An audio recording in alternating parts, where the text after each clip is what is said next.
Welcome back to the Peer Purposed podcast. Super excited to be here with you. As always, though, love that we're on this journey together. Want to hear from you, peerpurposepodcast@gmail.com.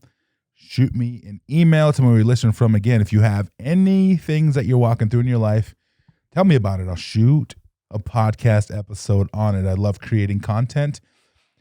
And I love being able to help you and answer the questions that you may have, okay? And again, we're going to do it together. So today, this episode today is going to be a little bit different than the ones that I normally do. This is not me giving relationship advice as far as romantic relationships, okay? I want to, especially for the young kids listening or the parents that may be listening with your young kids, I want you to know that I'm not actually giving relationship advice, okay? That is between you and your parents if you can date or not. I have no dog in that fight. However, it has become a problem in this young generation, so I wanted to speak on it. And I did get a question from a viewer in this one that was simply saying, hey, how do I navigate a relationship and not become codependent? And I actually think this is an amazing topic to cover because this is something that I have seen become a problem in the young generation over the last probably 3 years. And it's honestly a bad problem. And a lot of people don't know you are destroying your heart. And so I want to just disclaim that this is not giving relationship advice. Whether your kid can date or not, that is you as a parent's decision. It's not mine, okay? However, I do think there's some questions, parents, that you may want to start asking your kids when they come to you about an interest that they may have for someone as their significant other, okay? And one of the things that I'm going to probably cover on this podcast as well, not necessarily this episode, is the things that parents should be talking to your kids about, the things that you should be teaching them, okay? And actually, I was starting to put that together today, but I didn't feel like I was quite crafted the way I wanted it to be, and so I didn't shoot it within this sequence, but I will shoot it eventually here coming up shortly. But the things that you should be talking to parents or kids about, and this is one of those things, relationships is something that your kids need to learn from you about, okay? And so one of the things that I want to cover a few things today, okay? And if nothing else, if you are in a relationship with someone, okay, that you call your significant other romantically, if you are truly, truly, truly seeking to do it right and not become codependent and not hurt your heart or their heart, then this episode is for you. Okay, if you could care less, then that's on you. But I will tell you this, that one day you will care because there's going to come a point where if you do too much of this carelessly, it's going to affect your future with relationships. I'm telling you, there is not one thing in my life that has not been affected at one point in time from my past decisions in every area. So let's just go there. And no, not just about alcohol, like everything, relationships, romantic, platonic, jobs, finances, name it, okay? Choices always affect it. And so understand that if you want to do this right, if this is something that you feel you want to do correctly and you want to protect your heart and their heart, then this episode is absolutely for you. So here's what I see. Okay, I'm calling this the relationship cure. Okay, I see that this has become the ultimate goal amongst the young generation simply because many are hurting and they just don't want to hurt alone. Many feel that getting in a relationship will solve their problems. Really, in the reality, it's not true. They don't know that it will only expose their insecurities inside of them, and it will not take the pain away. So, if you are in a relationship, one of the ways not to become codependent is understanding, okay, are you hurting in any way? If you are hurting, and again, I'm going to get to some more of this, but if you are hurting inside, if you have any wounds, any pain from past situations, if you don't take care of those, you will become codependent, So one of the biggest things is understanding that a relationship will not cure your problems. Okay? It won't take the pain away. All you're going to do is put that burden on someone else, and you're going to expect them to carry it. And that's what I see a lot of. I see a lot of kids say, oh, it's your job to make me happy, and it's your job to do this. No, it is not. It's not. Even in a marriage, the job is not to make the other person happy. That will happen, but that's not the job. Because I'll be honest with y'all, there's some days I can't make myself happy. So making someone else happy, sorry, not going to happen. But if you're there for the right reasons and you understand that relationship will not be a cure to your problems, that will help you not become codependent. Okay? Another way to not become codependent is to commit to a lifestyle of growth. Meaning, like I said a little bit ago, your relationship will only expose your insecurities. Because again, you're living up close with someone now, and you're going to bump that bucket on each other, and it's going to expose the things that are already there. So understand, right, that like much like anything else in life, to see great results, you have to put in great work. Okay, we talked about that just a couple weeks ago in doing the work. You have to put in the work. And then, so that is saying, okay, I have some insecurities in me. The only way they get better in a relationship is if I actually work on them. Insecurities don't get better if you put in parameters that help your insecurities basically buffer them, right? It's like, well, they show me their phone. They let me go through their phone. Well, yeah, that's called a trust issue. And just because they let you go through your phone, through their phone, doesn't mean you're secure. It means you're insecure and you think something's going on, probably because of a past situation that you entered into, and now you can't trust people. And so you say, well, they show me their phone. And so, yeah, because you've had to put parameters in place to make you feel better because you're not secure in yourself. Okay, so understanding that. And one of the main ways that you don't get codependent is to make sure that you're gaining the tools you need for yourself to become the best partner you could be. That's how you don't become codependent. Become a good partner by gaining the tools you need. If you need therapy, go get it. If you need to ask for help because you're struggling, go get the help. Whatever it is, commit to a lifestyle of growth.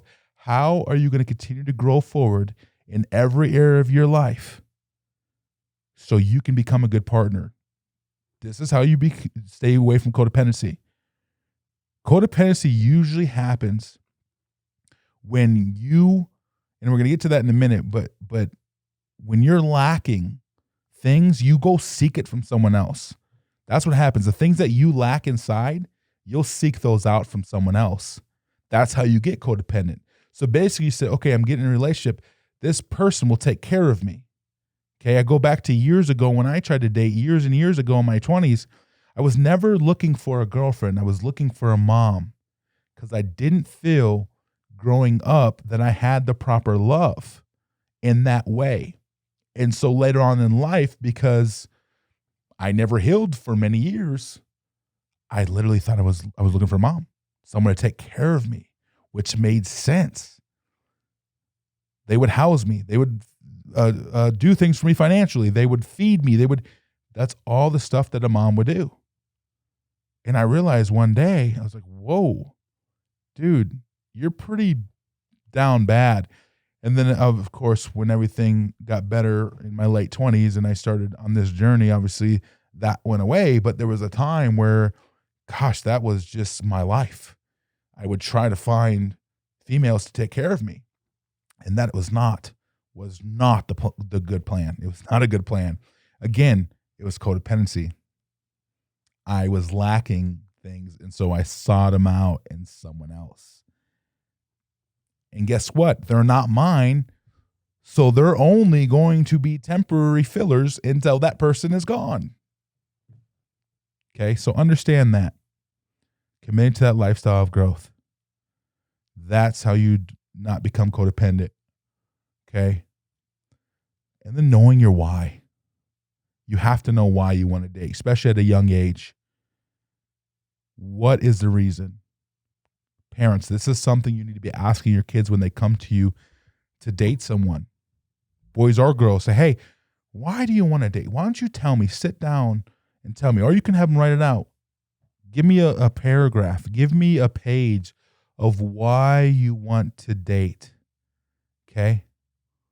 And then here's the things to look for in that. Even not even just parents, but kids. If a couple of these are any reasons that you may want to date, then I would probably have to say that you shouldn't date. Now, maybe a couple years ago, I'll have to admit I had a little different perspective on this, but I think it's changed a lot.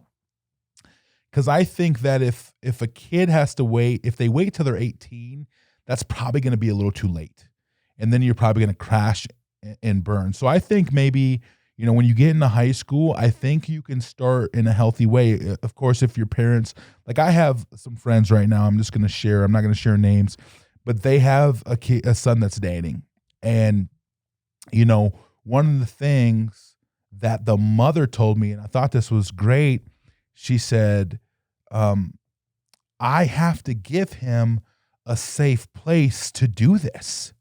Like, I have to give him a safe place to make mistakes. I have to give him a safe place to be able to do this and ask me questions and me guide him. I go, yeah, you're right. And so a couple years ago, I would have said, I don't think you should be dating at a young age. But I would say that's a little bit different now than I have, because you have to at least learn how to handle a heart.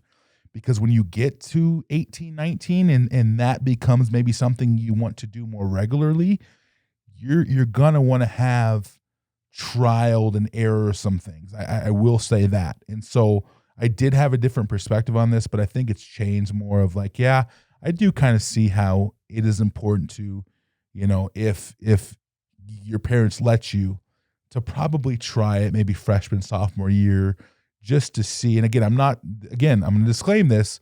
Parents, I'm not telling your kids that they can go date. That's between you and them. I want that to be super clear. Okay. But I would say, in the words of my friend, that you need to give your kids, they need to be able to do this under your roof so they can have some guidance if they have to ask questions and, different things like that. And because I will tell you this, one of the things that I see, especially with the generation above me, is we were not educated. They just told us not to do something, but they didn't really tell us why.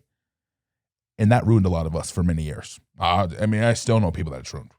Like it didn't help, It's like, but why? Give me an education behind it. I want to know why. Just to say, do this. Like, again, it's like, if you didn't teach us how to budget money, we had to learn that the hard way, right? And different things like that. How do you know if you don't tell them? So being able to give them the education that I think would be good. So I wanted to throw that in there.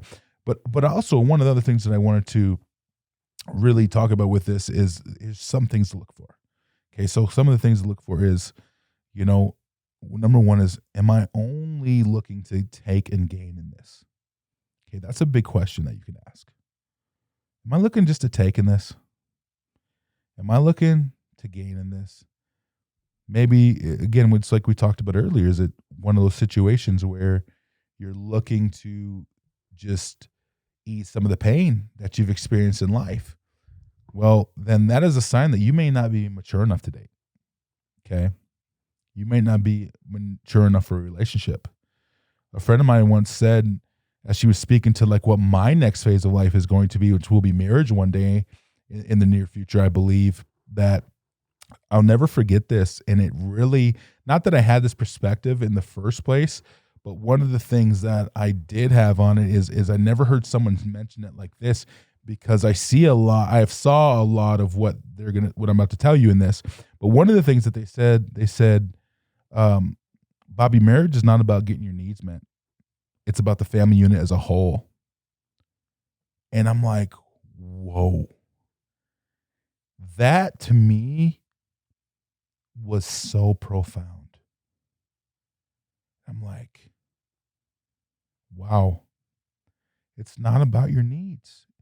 And I saw and still see today so many marriages and even relationships that everyone's looking to get their needs met.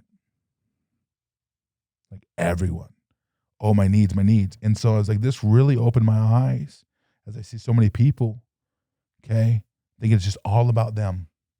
It's about me. I don't have to die to myself. So just imagine that 2 people in a relationship thinking it's all about them. How well is that going to go? Like, it's not going to be good. Because they're trying to get their needs met. You're trying to get your needs met. It's not going to end pretty. Okay, so understanding why and what you are bringing to the table is a good measuring stick. Why do I want to be in a relationship? What am I bringing to the table? Am I looking to add or am I looking to take? If you're looking to add, you're not mature enough. Or if you're looking to if you're looking to take, you're not mature enough. I'm just telling you right now. But if you're looking to add, now that's something we can work with. Okay, so that's something to look for. Ask yourself why. And there may be more questions than that why. There may be more questions that you can ask. I'm only going to give you a couple in this. Okay. Number 2, am I trying to remedy loneliness? Am I really trying to feel the loneliness in my life? If you are lonely, jumping into a relationship will not fix your loneliness. Okay. And I understand that sounds totally backwards. I get that. Okay. But until you are a whole person, a relationship will not make you whole. Okay. A strong relationship requires 2 people coming together as whole. Like, that's what it requires. I mean, you could ask any married couple. Like seriously, ask any married couple. Ask them this question: is marriage what you thought it would be? I'll put money on it. 99.9% of the people are going to say no. It's a lot harder than I thought it would be. Why? Because you have 2 different people who have different needs, who have different likes, who have different preferences coming together in the same household. It's not easy. And then throw some kids in that mix. I'm sure that's hard, right? And anyone will tell you that. Because it's not about just one or the other. It's about both. And 2 people coming together. So if you're trying to remedy your loneliness, if a relationship is like, I want to be in a relationship because I'm tired of being lonely. Ooh, that's dangerous. That is dangerous. I myself decided to wait till my wife is revealed to me. And it's been a couple years now, I'll be honest. I'm going on 3 years that it's been like that. But I'm telling you, right, my heart is so much better for it. And it gave me an opportunity to work things out in my life. And a lot of upgrade has come in my life because I decided to focus on myself. You know, obviously a desire to be married, but I'm not going to just jump in something. And I wasn't going to jump in something because I was lonely. That wasn't going to happen. Okay. And so if you're trying to remedy your loneliness, then it's not something that will fix a relationship, and you'll become codependent if you just don't want to be lonely. Okay. One of the things I want to throw in this as well is, young kids, if you're going to date, do exactly that. Don't live merged. Don't live a merged life. I wouldn't recommend spending the night at houses. Again, this is between you and your parents if they decide to do that. But I want to help, and this is my podcast, so I'm going to say what I want. But do not live a merged life. You're not married yet. You're not married. Don't live a merged life at 14 or 15 years old. That will only hurt your heart more. Okay? So if you're going to date, just do that. Date. Because merging your life, I'm telling you, it will become codependent. It does. That's just what happens. Okay? Dating in any context, okay, will create relationship patterns that will carry on into adulthood and your married life. So you need to make sure to practice well. Again, I said my perspective changed. I feel like a freshman, sophomore, whatever, junior, you can start, dating and practicing, because chances are you won't end up with that person. It happens, right? But chances are you probably won't. But being able to practice that. And so the habits that you're creating in dating right now, I'm telling you, they're going to come with you. So what are you learning? Being able to learn on that and about yourself. Dating is also another opportunity for you to learn about you, for your heart to be revealed to you. Many of you don't know your own hearts yet. You don't know them. And dating will always reveal what's in there. Okay? So just know that the habits and the things you're creating right now in that space, in that area of your life, it's coming with adulthood. And it will go into who you are when you're single. That's who you're going to bring into the marriage. Okay? What you're developing now in dating, that is probably going to be your dynamic. So choose wisely and practice well, like I just said. Okay? One of the last things I want to leave you with is if you are looking for a relationship to just fix your life, don't do it. It won't work. You can't choose and use relationships just to numb out or fix your life. Okay? You're only going to come out more damaged than when you started. If you really want to break it all down, here's what it comes down to when it comes to this topic. Your job is to leave the person and their hearts exactly how you found them or better than when you met them. That's your job. You want to leave them the same or if not better. If you leave them worse, I'm telling you, doesn't mean you can't change the dynamic, but that is not the goal of dating. Hope you enjoyed this episode. You're going to be all right. I'm with you. I'm on this journey as well. We're all continuing to grow, commit to being whole, and live a full life. And I promise you, you're going to live a life that you're proud of. Okay? So much gold inside of you that's going to help you walk the greatness outside of you. Keep climbing, and I'll see you next time.